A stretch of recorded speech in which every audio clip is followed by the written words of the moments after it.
Bismillahirrahmanirrahim. Alhamdulillahi rabbil alamin. Wassalatu wassalamu ala ashrafil anbiya'i wal mursalin wa ala alihi wa sahbihi ajma'in. Subhanaka la ilma lana illa ma 'allamtana innaka antal alimul hakim wa la hawla wa la quwwata illa billahil aliyyil azim. Rabbi shrah li sadri wa yassir li amri wahlul 'uqdatam min lisani yafqahu qawli. Rabbi yassir wa la tu'assir ya karim. Amma ba'd. Saya mulakan Tuan Imam Bilal Musi dan itu bahasa surah An-Nur Fasa 3A dan sebelah selatan. Soalnya tuan-tuan dan perempuan, muslimin muslimat yang dirahmati Allah, syukur kepada Allah Ta'ala malam ni dapat kita berada di sini. Temuan yang dirancang dah minit juga Alhamdulillah, itulah kita hanya merancang didapat saya berada di sini pada malam ini. Dah masuk 24 Rabiul Awal ya. Saya lagi dalam mood sambutan Maulidur Rasul sallallahu alaihi wasallam. Imam Al-Hafiz Al-Arif Billah Syekh Abdul Rahman Ad-Daibai,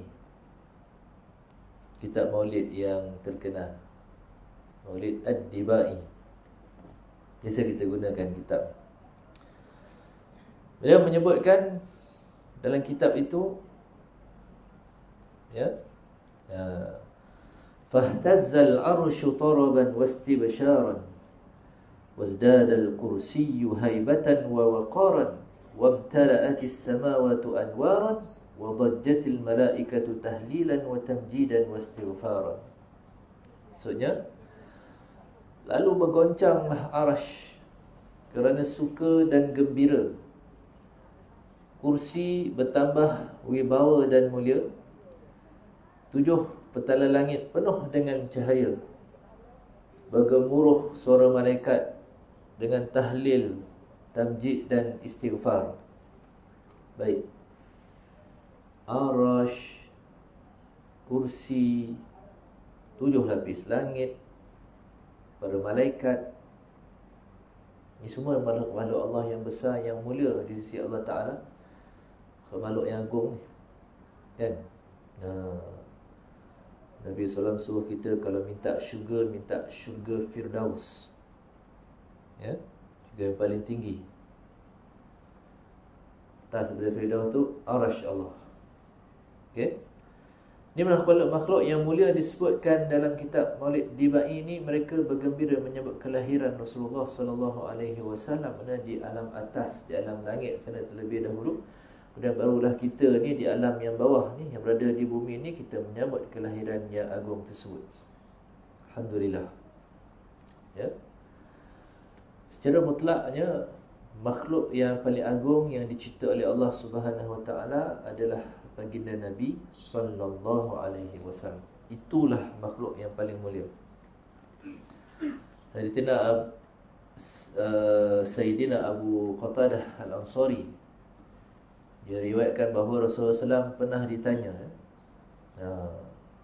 jadi di kalangan sahabat ni, dia bertanya kepada baginda, kenapa baginda berpuasa pada hari Isnin? Puasa sunat lah. Jadi hari Isnin ada yang puasa sunat Isnin kan, amalkan puasa sunat. Jawab Rasulullah SAW, zaka yawm wulidtu fih, pada hari itu aku dilahirkan. Wa yaumun bu'istu, dan hari itu aku diutuskan. Au unzila alayya fih, padanya aku ya diturunkanlah, diturunkan wahyu kepadaku, kata Nabi SAW. Ini hadis riwayat Muslim. Al-Allamah Al-Muhaddis Dr. Said Muhammad Alawi bin Abbas Al-Maliki kata, Hadis riwayat Muslim ni syarat daripada baginda Nabi SAW bahawa baginda menyambut kelahiran baginda sendiri. Dan dia suruh kita pula ikut. Bila suruh orang lain turut sama menyambutnya. Ni sekaligus menunjukkan apa? Keharusan Maulidur Rasul sallallahu alaihi wasallam. Harus untuk kita menyambut Maulid. Itulah yang kita buat saban tahun. Dalil ni lah. Maknanya kita sambut kalau birthday diri kita sendiri setahun berapa kali? Mak-mak, ibu-ibu sambut birthday setahun berapa kali? Sekali ya. Kali ya. Nabi kita SAW sambut weekly, every week, setiap hari Isnin, dengan cara dia berpuasa. Itu cara Nabi. Sahabat pun ikut juga. Sahabat pun berpuasa pada hari Isnin. Dan tidak mengapa, Dr. Syed Muhammad Alawi Al-Maliki kata, tidak mengapa ianya disambut dengan cara yang kita buat sekarang ni. Kan, kalau 12 ribuan awal tu memang kata-kata tempat dalam Malaysia ke luar Malaysia ni ke, mereka membuat perarakan beramai-ramai.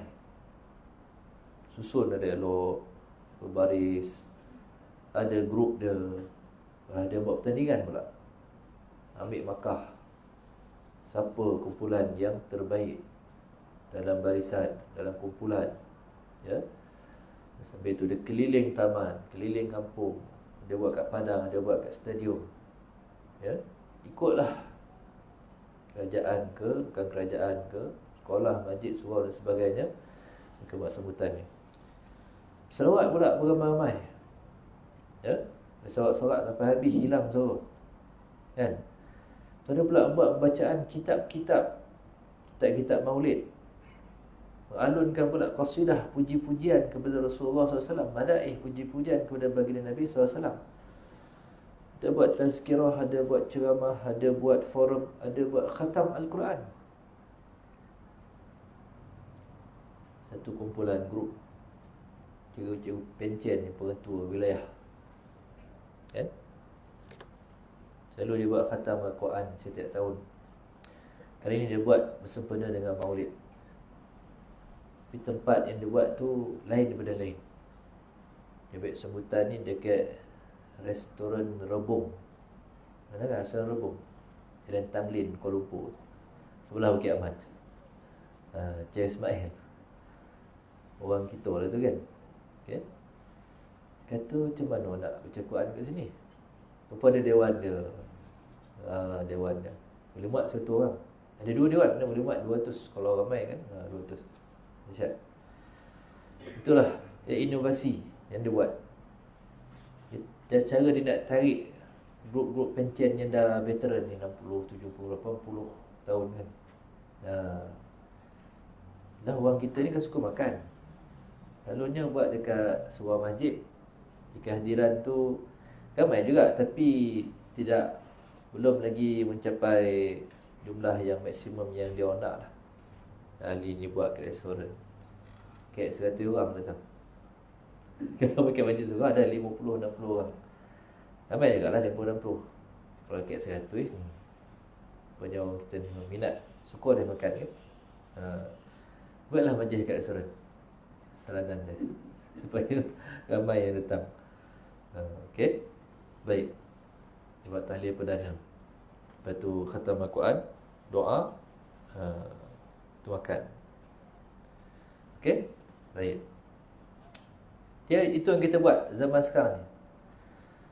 Tu Dr. Syed Muhammad Ali Al-Maliki ni, kat satu ucapan beliau, tazkirah beliau di Dubai satu ketika dahulu, dia kata zaman sekarang ni bukan kita mempersoalkan, bukan kita tanya boleh atau tidak sambut Maulid. Itu bukan soalan yang patut dilontarkan zaman sekarang ni. Sebab jawapan dia tu lama dulu dah ada jawapan. Para alim ulama dah bincangkan benda ni, kan? Ada keputusan menyebut di mana keharusan menyambutnya. Kita ada hadis riwayat Muslim ni, kan? Keharusan malah sebagai besarnya mengatakan sunat kita menyambut Maulidur Rasul sallallahu alaihi wasallam. Itu persoalan dia bukan tu. Kalau ada lagi orang soalan ni, Boleh sebut tidak? Saya dengar dia kata bid'ah lah, dalalah, sesat, masuk neraka. Macam mana ni? Tuan-tuan bersalawat, takkan masuk neraka ke? Ya, puji Nabi, masuk neraka ke tidak? Okey. Segi logik kan. Segi logiknya. Baik. Jadi yang kita kena fikirkan sekarang ni, kata Dr. Syed Muhammad, macam mana kaedah untuk kita buat sambutan tu supaya orang yang datang tu bila dia balik daripada program tu ada sesuatu yang dia dapat. Okay, perubahan diri dia ke? Ya?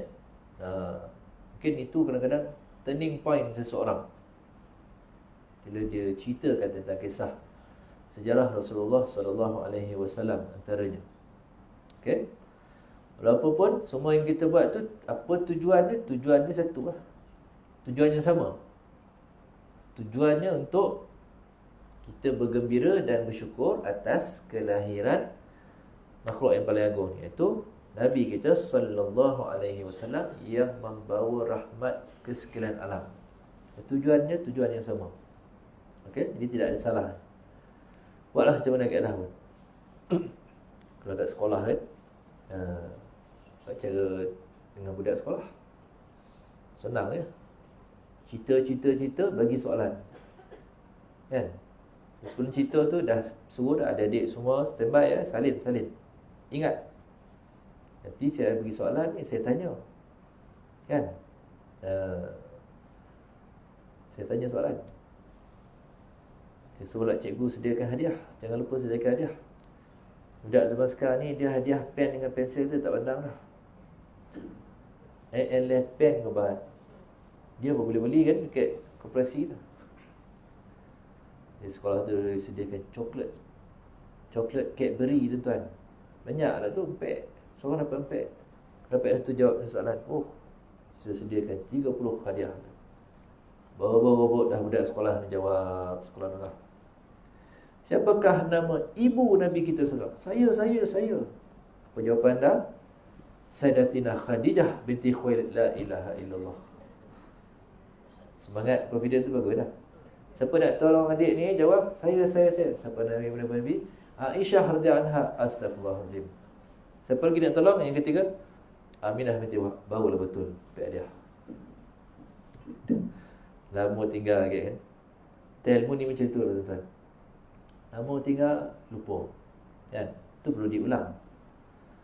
So kalau tengok ulama-ulama yang terdahulu salafus soleh ni kan, Imam Nawawi, Imam Syafi'i, Imam Ghazali, zaman-zaman tu mereka ni kalau bab mengulang ilmu, mungkin saya pernah sebut tidak kan, standard dia ulang kaji satu-satu kitab tu 500 kali ulang. Ada yang 700, ada 1000, ada 1200 kali ulang. Memanglah dia boleh ingat tuan. Kita setahun sekali. Jangan lupa kan. Maknanya ya, ulang kaji tu penting. Jangan kita pergi marah pula ustaz. Kalau ustaz tu, ustaz ni kita dah belajar.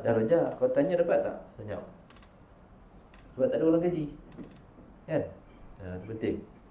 Baik, itu kaedah kat sekolah lah. Kalau buat kat sini kan, tahulah semua tak nak jawab kan.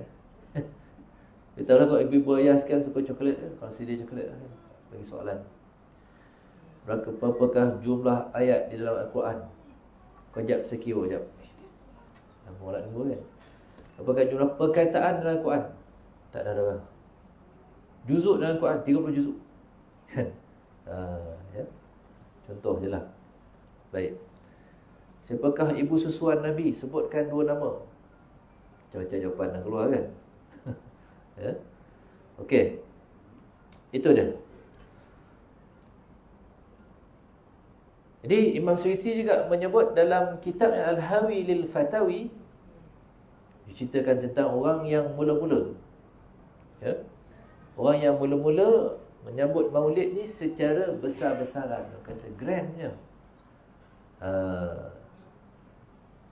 Syarafuddin Al-Imam Syarafuddin Abu Abdullah Muhammad bin Zaid, ya, minta maaf silap, Sultan Muzaffar. Itu buat qasidah ya. Sultan Muzaffar, Raja Al-Muzaffar Kaukabri bin Zainuddin bin Buktukin. Beliau ni seorang penguasa pemerintah di sebuah wilayah di Irbil, Iraq, tuan-tuan, negara Iraq. Dia ni yang memulakan sambutan Maulid tu secara besar-besaran, meriah. Ya, pada tahun 630 Hijrah. 630 Hijrah ni itu di zaman Sultan Salahuddin Al-Ayyubi. Dia tak lama lepas kewafatan Imam An-Nawawi pada tahun 576. Ya, masuk 130. Okey. Kurang 60 tahun kemudian tu berlakulah majlis besar-besaran ni oleh Raja Muzaffar, Sultan Muzaffar Kaukabri. Dihimpunkan. Beliau ni seorang raja yang memang berjiwa rakyat, disenangi rakyat.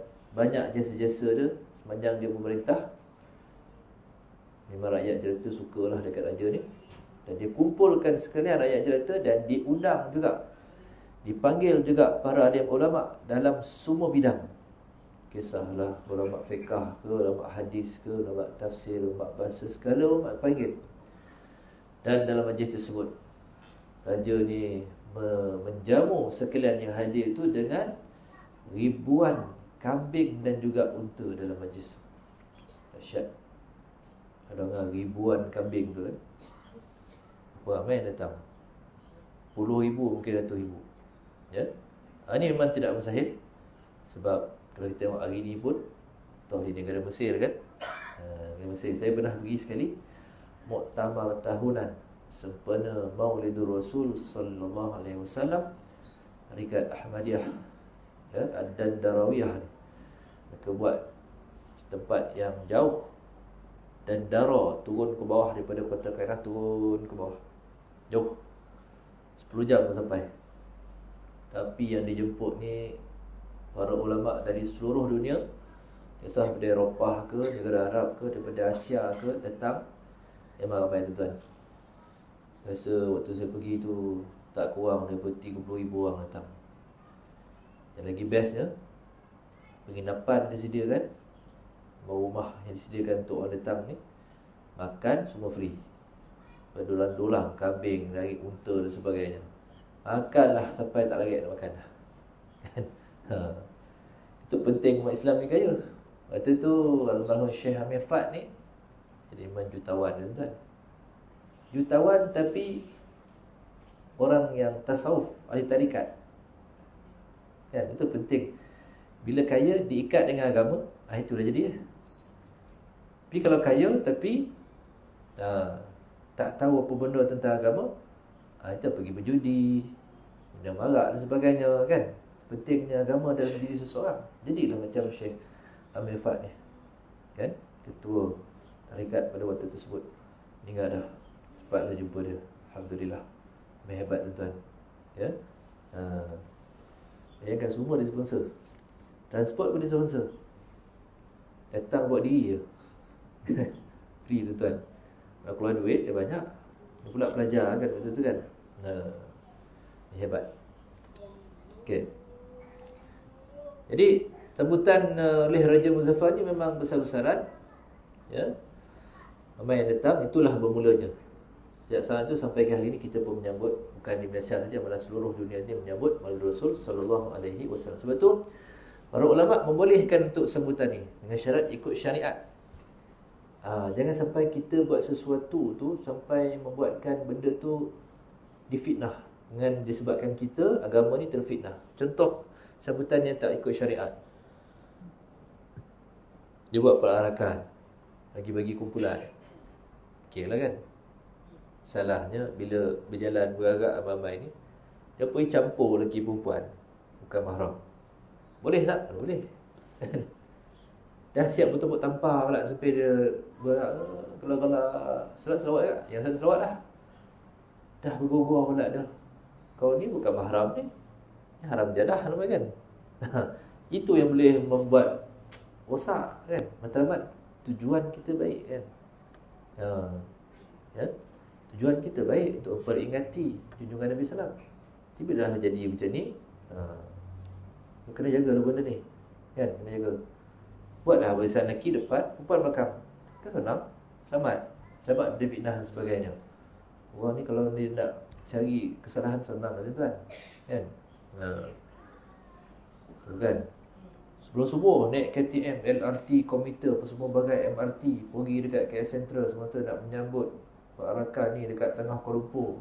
Sebelum subuh dah sampai tuan. Ikut program sampai pukul 12, balik rumah tidur. Sedar-sedar dah azan maghrib. La ilaha illallah. Kamu selawat sampai habis sahur tadi kan. Bangun sebelum subuh. Zuhur dengan asar terbabas. Astagfirullahalazim. Ni kena jagalah benda ni. Kan? Okay.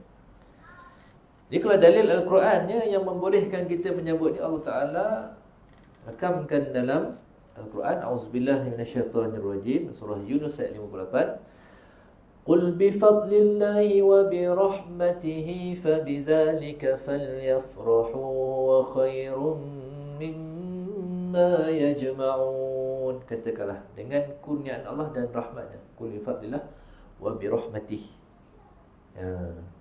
Okay. Mereka bergembira dengan kurniaan Allah dan rahmatnya itu adalah lebih baik daripada apa yang mereka kumpulkan. Kan? Hidup ni kita nak bergembira dengan apa? Ada orang bergembira dengan makan.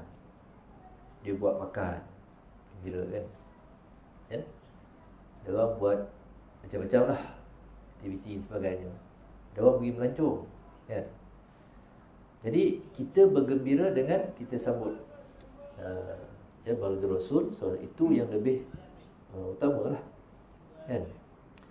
Kemudian ayat ni Ibn Abbas radhiyallahu anhu ditafsirkan Qul bi fadlillahi wa bi rahmatih, dengan rahmat. Rahmat yang dimaksudkan dalam ayat itu adalah Muhammad SAW. Ya. Rahmat yang dimaksudkan ini tafsiran Ibn Abbas. Ya. Maksudnya kita bergembira Qul bi fadlillahi wa bi rahmatih. Ya. Kita bergembira dengan kurniaan Allah dan rahmatnya. Rahmat yang maksud itu adalah Nabi kita Muhammad SAW. Kenapa? Kerana baginda diutuskan atas muka bumi ini sebagai Rasul utusan Tuhan. Memang selayaknya lah untuk kita gembira, ya? Syukur atas utusan tersebut. Kalau tidak, mungkin Islam tu tak sampai lah kat sini. Tak adalah kita duduk dengan surau malam macam ni kan, contoh ni. Okay? Itu antara tadi. Banyaklah hal lain. Kalau ada hadis Nabi SAW, Nabi SAW sebut, sabda, la yu'minu ahadukum hatta akuna habba ilayhi min walidihi wa walidihi wa waladihi wan nasi ajmain. Kama qala, maksudnya tak sempurna iman seseorang daripada kamu. Iman kita ni tak akan sempurna sehingga, kata Nabi SAW, aku lebih dia cintai daripada orang tuanya dan anaknya dan manusia keseluruhannya. Makna kita kena cinta Nabi SAW melebihi kecintaan kita terhadap mak dan abah kita, melebihi kecintaan kita terhadap isteri, terhadap suami, terhadap anak-anak, terhadap siapa-siapa saja. Dan Nabi SAW tu nombor satu. Tak boleh letak nombor 2, 3. Kalau letak juga, jadi maknanya iman kita tu tidak akan sempurna. Itu selayaknya. Okay? Jadi kalau kita taat kepada Rasul, automatik kita termasuk di kalangan orang yang taat kepada Allah Subhanahu wa Ta'ala. Dia utusan Tuhan. Ya, disebut dalam surah An-Nisa. Kita rebut dalam surah An-Nisa ayat 80 hingga 86. Ke surat 91 juzuk yang kelima. Setiap pasal taat Allah, taat Rasul, taat pemimpin ni kan. Okay. Kita taat Rasul, automatik kita ni mentaati Allah Subhanahu wa Ta'ala. Itu sifir dia. Baik. Betul, dengan kita menyambut Maulid ni, ini termasuk dengan cara kita mendekatkan diri kepada Allah. Cara kita, tuan bila dengar kisah-kisah Nabi balik rumah, lain tak? Beza tak? Tak sama kan? Kita teringat kisah, ya,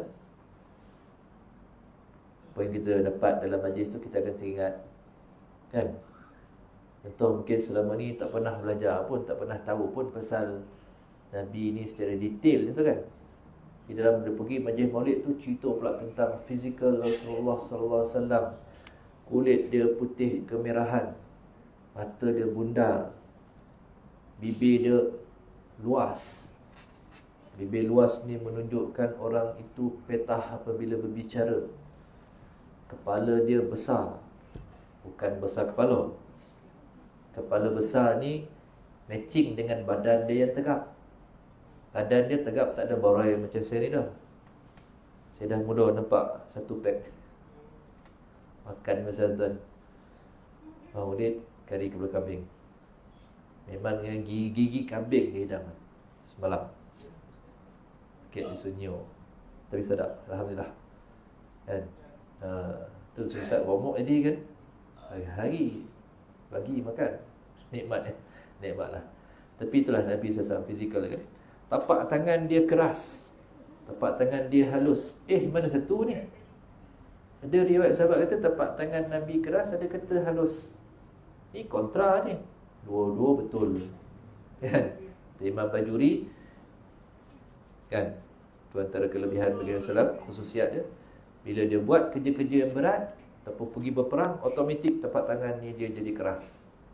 Bila mana selain daripada waktu tu tak ada apa-apa kerja berat, tangan baginda, tangan yang paling lembut yang pernah sahabat rasa.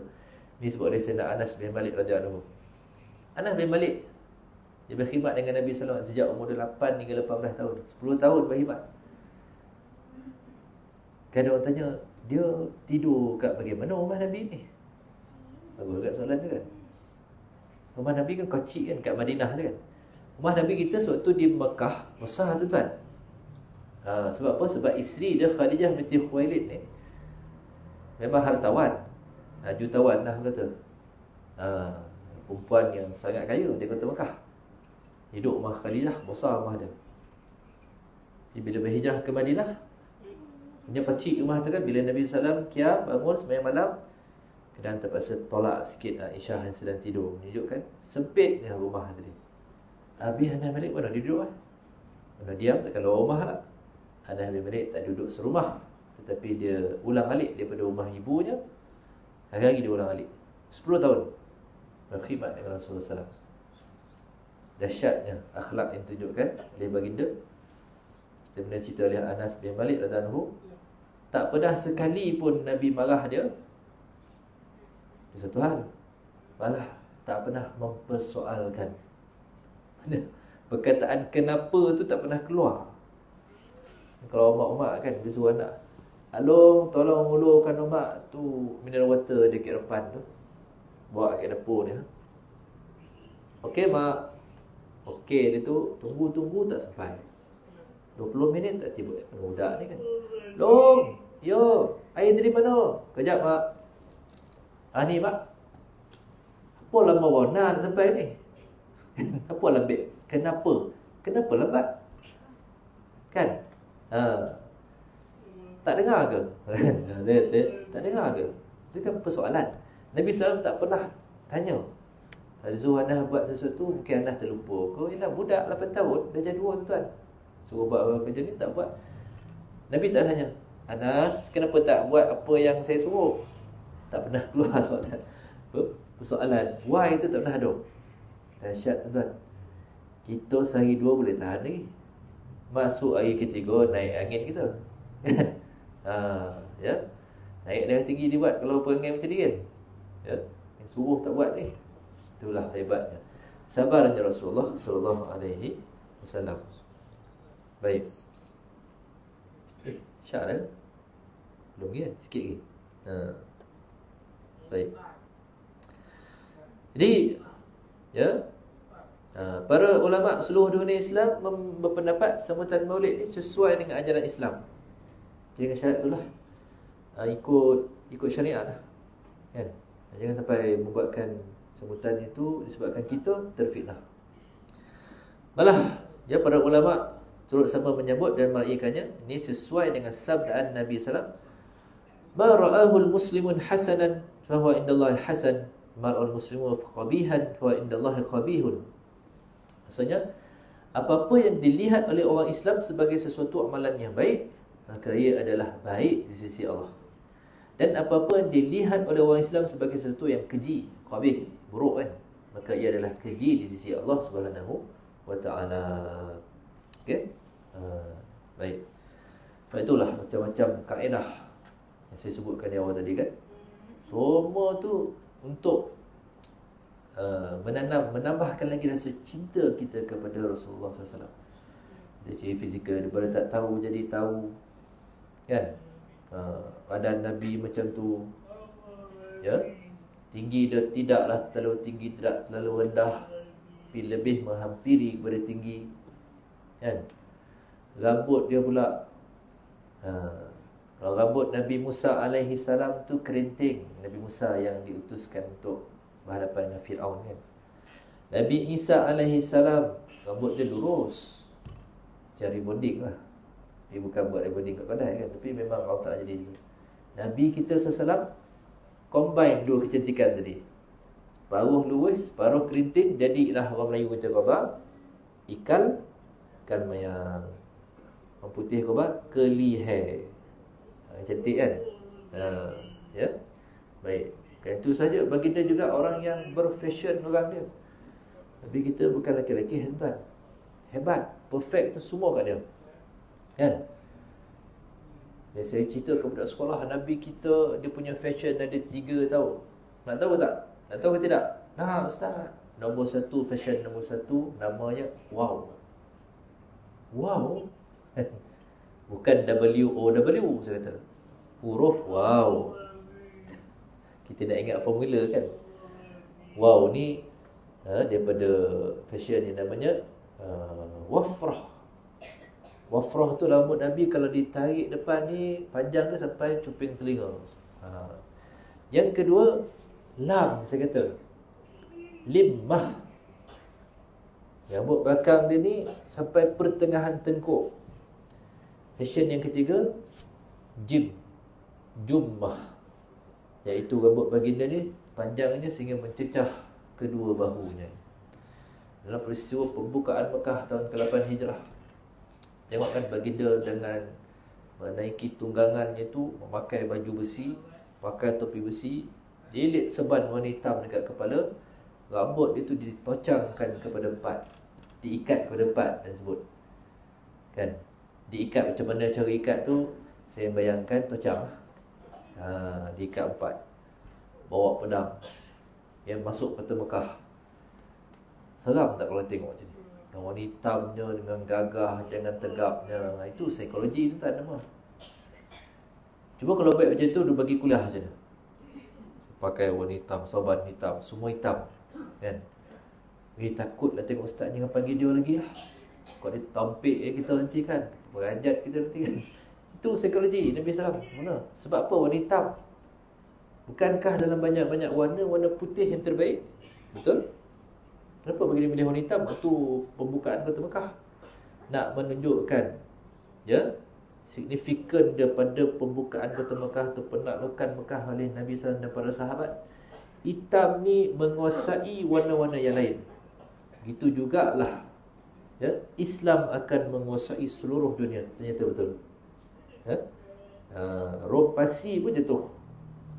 Kan? Ditewaskan oleh Islam yang dibawa oleh Nabi SAW. Kan kita ambil warna, lorekkan atas buku atas kertas. Lorek warna merah. Atas merah tu kita color warna hitam. Apa jadi? Hitam. Hilang warna merah. Lorek warna biru ke warna kuning ke atas dinding lah. Ambil warna hitam. Color atas tu apa jadi? Hilang semua. Jadi warna hitam. Dan hitam ni warna yang kuat. Itulah dengan Islam dibawa oleh Nabi SAW. Main bola, pakai jersey warna pink. Apa jadi?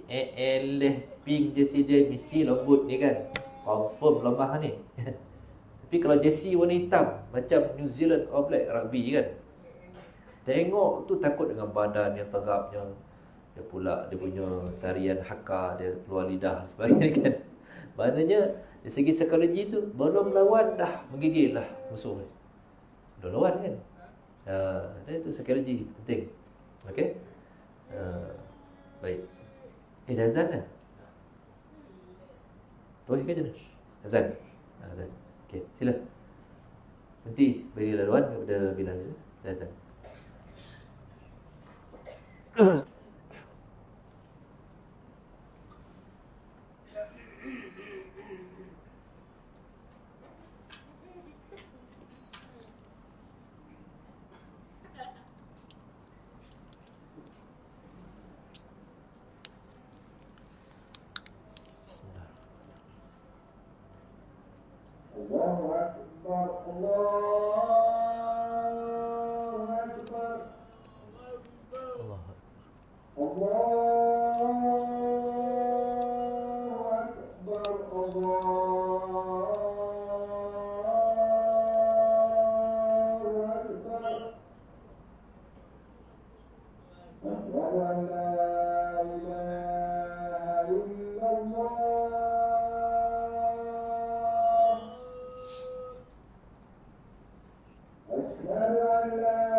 Alhamdulillahi Rabbil Alamin. Wassalatu wassalamu ala ashrafil anbiya'i wal mursalin wa ala alihi wa sahbihi ajma'in, amma ba'd.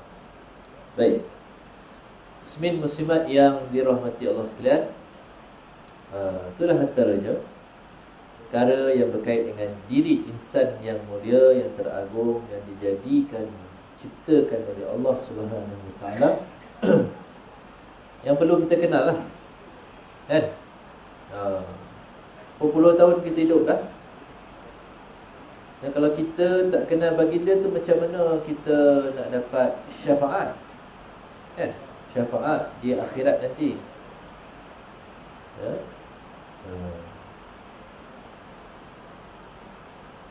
Yang paling penting, sebab tu cara kita uruskan kehidupan dekat dunia ni lah, inilah yang menentukan dekat sana nanti.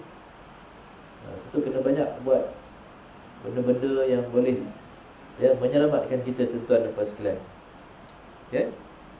Betul, kalau nak dihitung kitab-kitab maulid,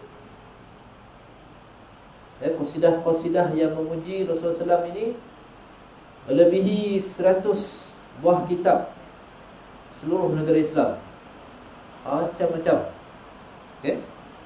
Maulid Dibai yang biasa kita baca kan, Zaji kan, qasidah, qasidah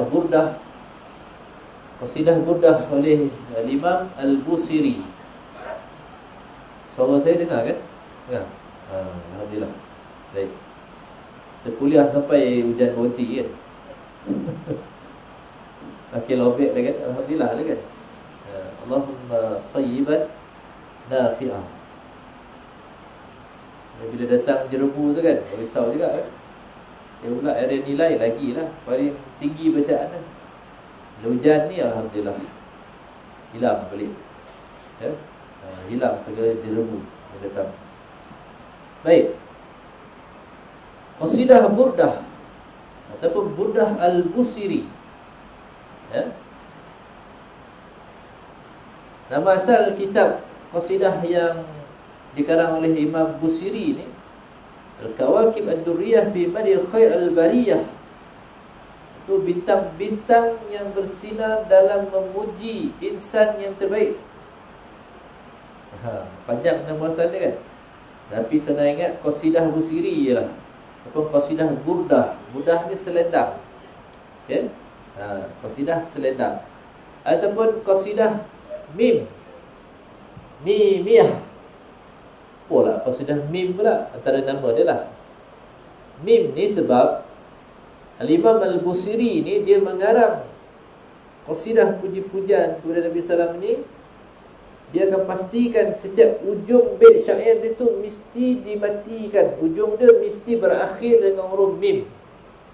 Dia bertabarruk, dia mengambil berkat nama Nabi kita yang dimulai dengan huruf Mim. Mim, Ha, Mim dan Muhammad. Hebat Imam Busiri ni. Imam alim orang dia, tinggi ilmu dia kan. Sebab tu qasidah yang dia karang ni bahasa dia tinggi, halus dan sangat menarik. Okay? Banyak riwayat menceritakan Imam Busiri ni yang nama dia Imam Syarafuddin Abu Abdillah Muhammad bin Zaid. Nama dia pendek Muhammad bin Zaid, kelaran dia banyak kan. Al-Busiri, Asy-Syazuli, Asy-Syafi'i. Okay? Tapi kenapa panggil Imam Busiri? Dia ni lahir di sebuah tempat yang bernama Dallas di Maghribi, di Morocco. Ya, lahir dekat Maghribi. Tapi kehidupan tu banyak di Mesir. Hijrah ke Mesir. Wafatnya pun di negara Mesir, di Iskandariyah, Alexandria. 330 km lah daripada kota Kahirah kan. Jauh tak lah, 3 jam sampai. Okay? Makam dia dekat situ, Imam Busiri. Okay? Jadi tarikat dia tarikat Syazuliyah. Tarikat Imam Abu Hasan Syazuli ya? Guru dia tu Syazuli, Imam Syazuli, Imam Abu Hasan Syazuli tu guru dia kan. Guru ni pun ada juga kisah dia.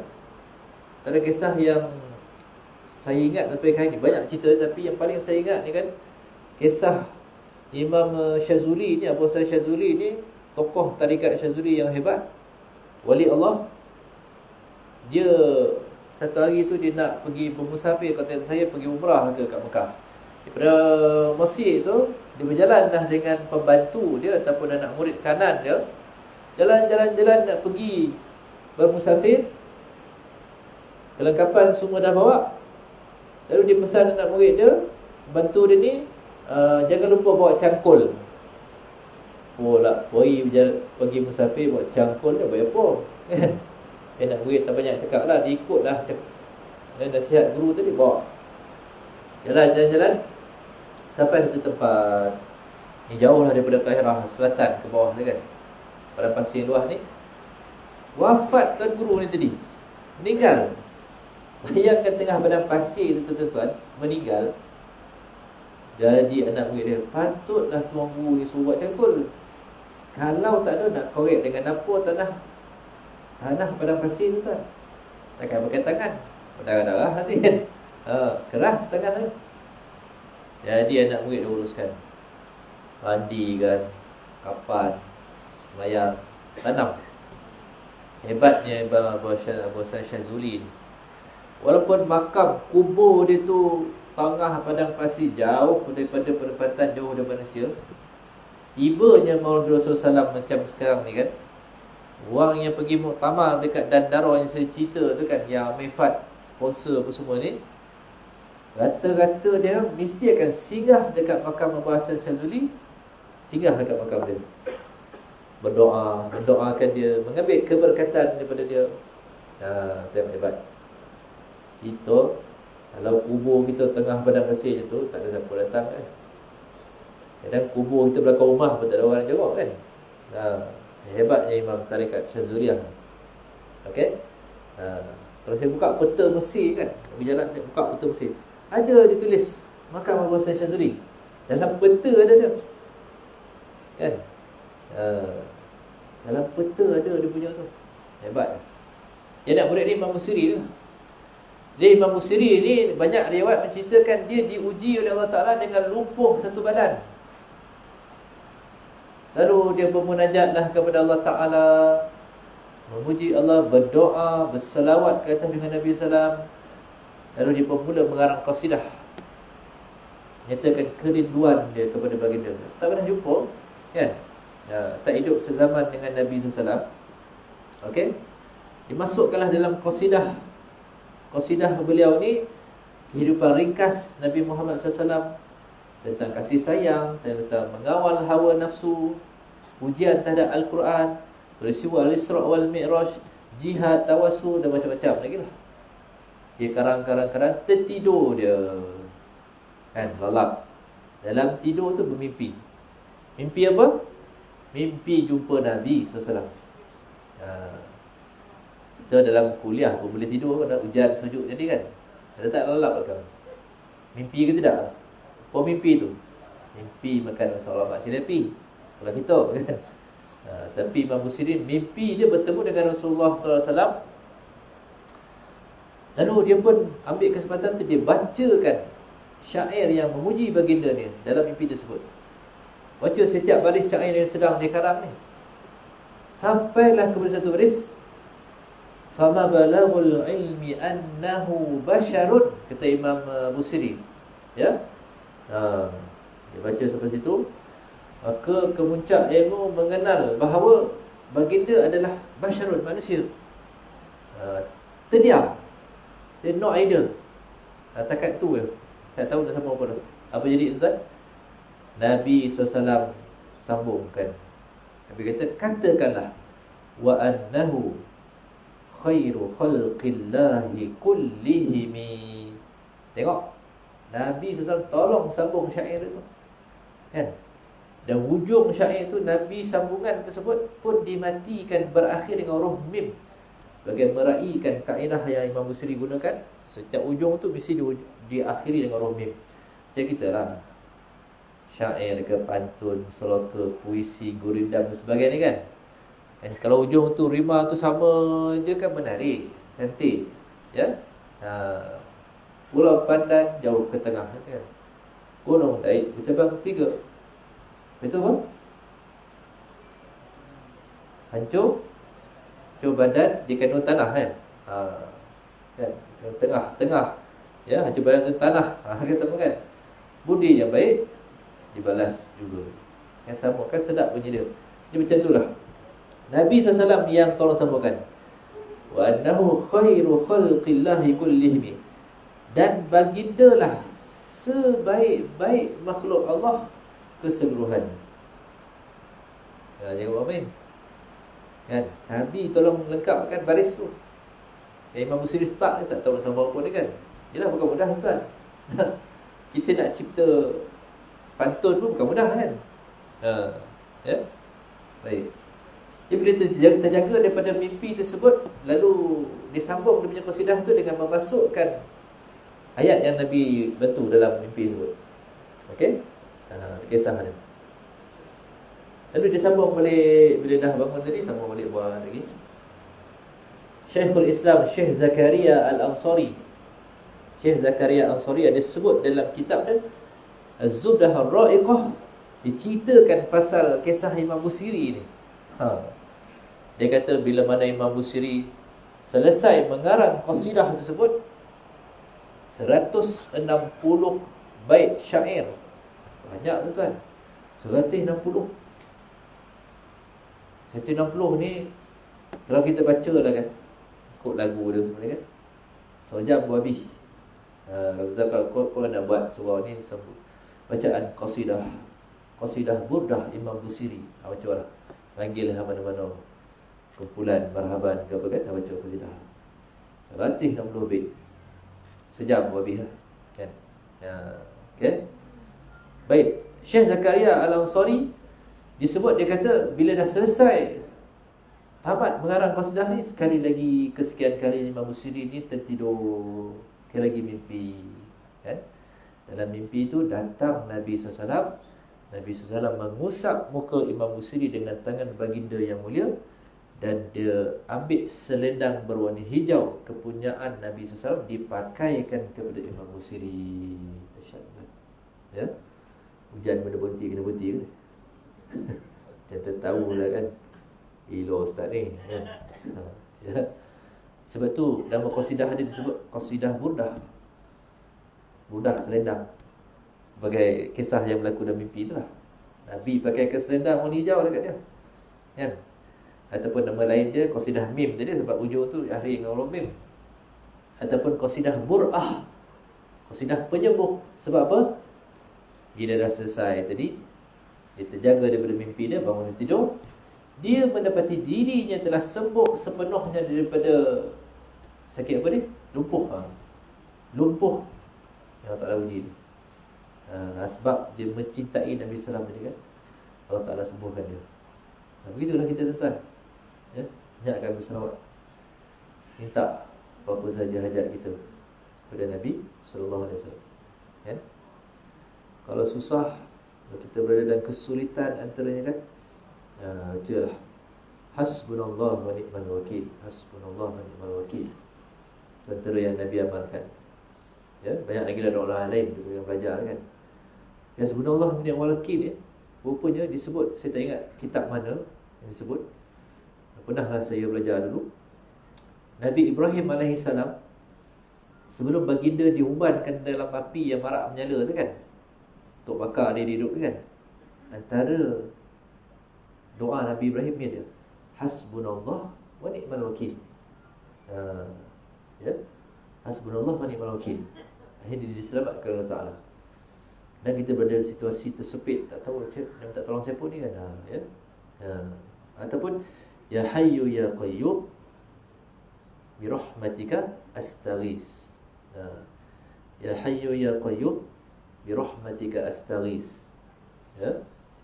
Dengan rahmat kau wahai Tuhan, kami minta bantuan lah. Wahai Tuhan yang maha hidup, wahai Tuhan yang maha berdiri. Itu antara amalan-amalan boleh kita buat. Okey. Baik. Ibu ayah, tuan-tuan dan puan dirahmati Allah sekalian, ya. Selalunya orang Arab ni mereka sangat menjaga nasab keturunan, ya kan. Macam Nabi kita SAW, ya kan. Muhammad bin Abdullah bin Abdul Muttalib bin Hashim bin Abdul Manaf bin Qusay bin Kilab bin Murrah bin Ka'ab bin Lu'ay bin Ghalib bin Fihir bin Malik bin Nadar bin Kinanah bin Khuzaimah bin Mudrikah bin Ilyas bin Mudar bin Nazar bin Ma'ad bin Adnan. Okey. Ini kalau mengikut riwayat Imam Bukhari lah, ada disebut. Okey. Nasab keturunan Nabi Sallam. Baik. Kalau boleh kita ingat kan, menunjukkan cinta kita kepada baginda. Orang Arab dia ingat banyak kan. Sebab tu yang Halimatus Sa'diyah, ibu susuan Nabi tu kan, dekat perkampungan apa nama dia tu? Kat kampungan apa nama? Kampung tu kan, Bani apa tu? Bani Sa'ad eh? Ya kot kan? Kampung tu, kalau Ustaz Wadi Anwar, dia pernah sampai kat situ, tapi dia tak ada orang lah khabar. Tinggal bangunan, tinggal sejarah lah. Okay. Dia orang interview lah saki-baki penduduk yang ada di situ kan. Dia tanya macam mana ni asal penduduk kat kawasan ni, kata, oh, mai dah pindah tempat lain dah, kata dia. Inilah keturunan yang tinggal, kata. Tak banyak yang kami tahu, yang kami ingat. Dia jaga keturunan. Jadi yang tinggal tu yang Halimah Sa'diyah duduk kawasan tersebut, dia membesarkan Nabi SAW, menyusukan Nabi SAW kat kawasan tu. Dia kata, orang situ kata, kita pun tak ingat sangat lah, kita hanya susu kalau keturunan ni. Tak ingat tu berapa banyak yang ingat. Ada lah sikit, 7. Dia punya tak ingat tu 7 tu. Kita kan kalau keturunan kita kan sebut nama kan, Ahmad Hazran bin Ahmad Kamal bin Hashim bin Syawal. Yang kelima tak tahu dah. Tu kita kan. Tapi orang Arab tak ingat dia 7. Dia ingat. Kalau ingat itu sampai berbelas sampai 20 kan. Baik. Tuan-tuan dan puan muslimin sebab dirahmati Allah sekalian, kalau cerita tentang baginda ni memang sangat banyak dah kan. Tak ada kitab yang perlu ada dalam ummah Islam lah. Syama'il Muhammadiyah. Mesti ada tuan. Ya, kita hadis yang menghimpunkan tentang Rasulullah sallallahu alaihi wasallam. Kitab dia banyak hadis yang ceritakan tentang baginda ni. Tapi yang diiktiraf yang terbaik setakat daripada dulu sampai ke hari ni, itu yang dikarang oleh Imam At-Tirmizi. Imam At-Tirmizi. Saya yakin tuan-tuan pun ada. Di sini pun ada ustaz yang mengajarnya. Bacalah hadis-hadis tu. Hadis pertama sampai hadis yang terakhir. 415 hadis. Ya. Kalau kita buat daurah, sebut daurah ni pagi, petang, siang, malam kan. Pagi sampai tengah hari, sampai petang, sampai malam. 2 hari pun tamat lah. Kalau buat. Ya. Alhamdulillah. Saya bila diuji dengan sakit waktu COVID-20 tu kan, appendix masuk hospital kan. Rupanya Allah Ta'ala bila datangkan satu ujian tu ada hikmah. Time tu lah anak murid Sayyidina Syahlam dia postkan kitab Syama'il Muhammadiyah ni kan. Zaman belajar lu dah tak laki dah, tahu dah kan. Tapi dah lama tak buka. Baca dalam hospital 4 hari khatam. Keluar hospital tu saya buat online. Saya kata kita buat daurah 2 hari kita buat daurah. Kenal Nabi kita SAW. Saya buatlah anak murid saya. Dan sekata orang join kan. Okay, saya baca kan. Free of charge. Alhamdulillah sejak 20 sampai ke hari ni kan, selalulah saya buka kitab tu untuk kongsikan dengan orang ramai. Tu setiap apa yang berlaku tu ada hikmah. Balik dah kau. Awal mana? Nama Amin dah. Nama siapa? Nama siapa? Kahwin. Okey, duduk dulu duduk. Habis ada. Baik. Beli kitab tu kat kedai-kedai buku ada, Shopee, Lazada pun ada. Cuma kalau tak faham tu janganlah kita memandai kita sendiri pula mentafsir, tak boleh kan. Tanyalah ustaz, asatizah. Macam tadi kan, baca riwayat, tapak tangan Nabi keras. Ni pula kata lembut. Mana satu yang betul ni? Yang ada silap cetak ni. Salah hadis ni kita pula pandai-pandai kan. Tu perlukan pada huraian. Contoh lagi, Khatamun Nubuwah, cop kenabian yang dekat belakang badan Nabi ni kan. Ke mana diam ni ustaz? Tengah-tengah kau? Tidak. Kan? Yang ulama katakan apa? Dia lebih kepada kiri. Sebab kiri ni letaknya apa? Jantung. Ada jantung kanan di sini. Jantung kita kiri kan. Okay. Saiz dia pula sebesar daging yang lembut, sebesar telur burung puyuh. Tumbuh bulu-bulu yang halus di atas dia. Okay. Jadi ada sahabat yang pernah merasai belakang tu. Dia rasa daging yang lembut, ada bulu-bulu halus. Okay. Dan warna dia pula berubah. Dia kata warna dia warna merah, hijau, kuning, hitam, putih. Mana satu lah yang betul ni? Kita perlu kepada huraian kan. Jadi semua tu betul. Dia akan berubah mengikut keadaan. Itu antara kelebihan baginda lah kan. Sallallahu alaihi wasallam. Okey. Baik.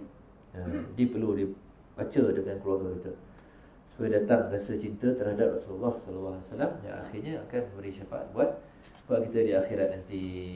Dan jangan lupa pelajari jugalah mukjizat yang paling agung yang ditinggalkan buat kita semua, itu Al-Quran Al-Karim. Yang dalamnya 114 surah, 30 juzuk, 604 muka surat, 6,236 ayat, 77,429 perkataan. belajar sampai boleh kita baca dengan mahir. Ya. Dan jangan lupa untuk faham juga ayat Al-Quran yang dipelajari. Itu tujuan ia jadi turunkan, untuk kita faham, kita tadabbur isi kandungan Al-Quran tersebut.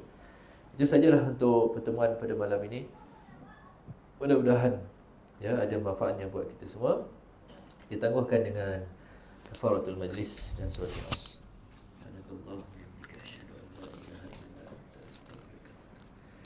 Bismillahirrahmanirrahim.